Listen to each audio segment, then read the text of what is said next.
genesis kaum IQ 200 kolam. Batavia di penghujung abad ke-19.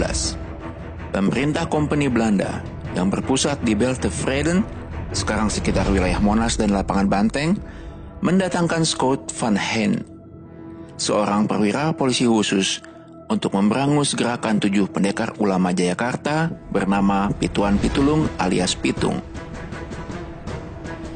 Sejak dibaiat di pesantren Kiapang Kebon Pala, Tanah Abang, oleh Kiai Haji Naipin di tahun 1880, ketujuh pendekar sekaligus ulama Betawi itu malang melintang menolong rakyat pribumi dari kekejaman Belanda dan tuan tanah Cina tanpa bisa dihalangi. Penjajah Belanda kewalahan. Schout van Heyne punya strategi. Selain mengerahkan pasukan Marsose yang terdiri dari orang-orang pribumi pengkhianat yang dibayar untuk bekerja demi kepentingan penjajah, dan juga mengerahkan polisi reguler dan juga para tukang pukul tuan tanah Cina yang biaya operasinya banyak yang berasal dari setoran para tuan tanah Cina di Batavia. Van Heyne juga menggunakan perang yang tidak konvensional, yaitu memproduksi berita-berita penuh fitnah terhadap Pitung yang dimuat 2 koran ternama Batavia, yakni Hindia Olanda dan Lokomotif. Sosok Pitung yang merupakan para pendekar ulama yang sangat tawadu, zuhud, namun memiliki ilmu yang tinggi di dalam ilmu agama maupun dunia, termasuk ilmu main pukul, difitnah sebagai bajingan perampok, pemerkosa dan penjahat kriminal. Upaya Van Heyne untuk mencitrakan Pitung sebagai gerakan kriminal menuai hasil. Warga Batavia dan Jayakarta pun berpandangannya pecah. Ada yang percaya dan termakan tipu daya Van Heyne, namun ada pula yang tidak tertipu propaganda murahan itu. Jika dilihat latar belakang masing-masing kelompok, maka ada faktor-faktor yang menyebabkan mereka seperti itu. Pertama, kelompok yang termakan propaganda penjajah. Mereka adalah warga pribumi dan keturunan yang menurut terminologi Clifford Geertz sebagai abangan, yakni orang-orang yang jauh dari masjid dan hidupnya disibukkan dengan dunia saja. Bisa jadi mereka secara resmi beragama Islam, namun kesehariannya jauh dari masjid dan Al-Quran. Mereka bergaul dengan sesama mereka, setiap hari sibuk membaca berita dari koran-koran resmi Batavia, media massa mainstream yang didukung rezim penguasa, yang sebenarnya berisi racun dan penuh dengan tipu daya, serta propaganda busuk. Media-media massa yang didukung penguasa inilah yang sepenuhnya berfungsi sebagai corong propaganda untuk melanggengkan penjajahan yang tengah berlangsung dan menipu para pembacanya. Kedua, kelompok yang tidak percaya propaganda penjajah. Mereka ini adalah kaum yang dekat dengan langgar dan masjid, yang suka mendengarkan pengajian dan khutbah dari para ulama, ustadz, kiai, dan sebagainya.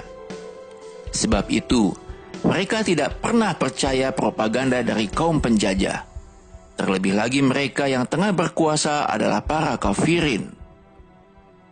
Kaum seperti ini adalah kaum yang tercerahkan, yang kritis dan mampu menilai situasi kondisi bangsa dengan jernih, karena mereka jauh dari corong propaganda kaum penguasa yang kebanyakan berisi hoax.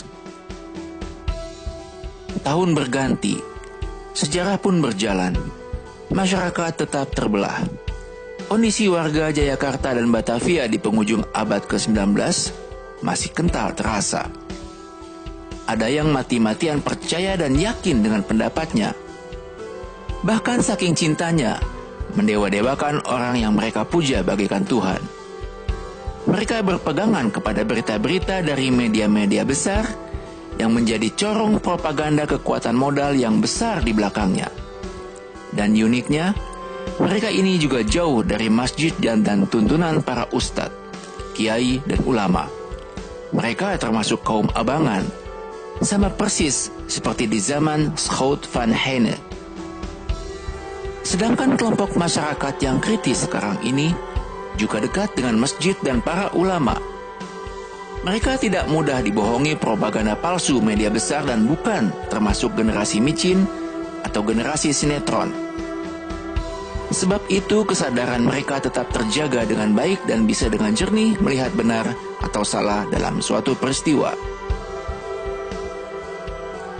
Bagaimana dengan kelompok sekarang yang notabene katanya juga kelompok Islamis, dekat dengan masjid dan juga para ulamanya, namun dalam sikap dan tindakan malah nyinyir terhadap perjuangan Islam? Di zaman Schout van Heine juga ada yang seperti ini. Namanya Haji Samsudin. Ini haji pendatang, bukan warga asli Jayakarta yang kaya raya, hasil dari usahanya yang banyak menyusahkan rakyat. Samsudin, walau bergelar haji, namun dia menjadi sekutu bagi tuan tanah Cina dan penjajah Belanda. Bahkan dia menjadi penasehat penguasa.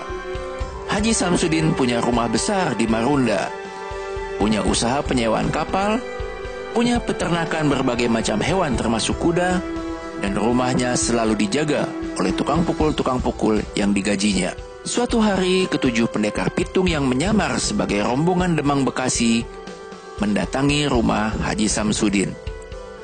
Dengan tipu muslihat, pitung berhasil memperdaya Haji Samsudin dan membawa semua harta bendanya yang kemudian dibagikan oleh pitung kepada rakyat jelata yang ditemuinya di sepanjang jalan sampai habis. Harta benda Haji Samsudin berasal dari pemerasan yang dilakukannya terhadap rakyat kecil. Oleh pitung, harta itu dikembalikan kepada rakyat kecil lagi. Akhirnya Haji Samsudin sadar dan kemudian bergabung dengan gerakan pitung. Rumah Haji Samsudin tersebut sekarang ini kadung disebut sebagai rumah pitung di Marunda. Padahal itu bukan rumah ketujuh pendekar pitung. L'histoire se répète. Sejarah selalu berulang. Dan hari ini kita menyaksikan pengulangan sejarah. Kini ada yang disebut sebagai kelompok IQ 200 sekolah. Mereka terang-terangan memusuhi para ulama, ustadz, dan perjuangan umat Islam. Sama seperti kelompoknya Schout van Heine. Dan uniknya, Habib Rizik, tokoh sentral yang mereka musuhi, ternyata juga keturunan keluarga besar pitung. Sejarah terus berulang, dengan nama yang beda, namun polanya sama.